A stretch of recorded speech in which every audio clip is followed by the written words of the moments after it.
আজকে তোমাদেরকে দেখিয়ে দিব যে আমাদের এই ছোটো ছোটো এত মাছ কোথা থেকে মেরে নিয়ে আসে। আমার শ্বশুরমশাই আর ননদের মেয়ে অলরেডি চলেই আসছে, আর শাশুড়িমা বললো দেখ চলে গিয়েছে। আর আমিও পিছন পিছন চলে আসলাম তোমাদের সঙ্গে শেয়ার করার জন্য। এই তো উঁচু জমি সেটাও আমাদের, নিচু জমি সেটাও আমাদের, কলা বাগানটাও আমাদের। আর নিচে এই যে জোলা, এটা হচ্ছে সরকারি। আর এখানে কত বড় খরা দিয়ে রাখছে, এটাও আমাদের।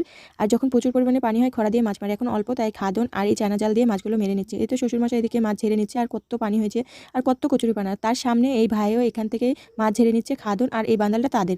তো এই তো মাছ মারা হয়ে গেছে অল্প পরিমাণে, সেটা নিয়ে আমি বাড়ি চলে আসছি। একজন লিখেছে যে আপু এত মাছ কীভাবে কাটেন, কোমর ব্যথা হয়ে যায় না? অবশ্যই কোমর ব্যথা হয়, যখন বেশি হয় তখন সবাই মিলেই কাটি।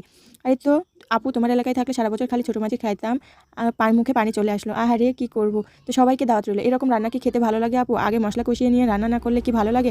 আসলে এই মাছগুলো এরকম মাখিয়ে রান্না করলে বেশি ভালো লাগে, মশলা কষিয়ে রান্না করলে ভালো লাগে না। বড় মাছ মশলা কষিয়ে রান্না করলে বেশি ভালো লাগে। আমরা সবসময় ছোটো মাছ খাই, তার জন্য আমরা এভাবেই রান্না করে খাই, বেশি ভালো লাগে। আর এই অল্প মাছগুলো কি করব, সবাই মিলে তো খেতে পারবো না, আমরা 5 জন 6 জন আছি। তো তার জন্য এখন ফ্রিজে রাখছি। আল্লাহ হাফেজ।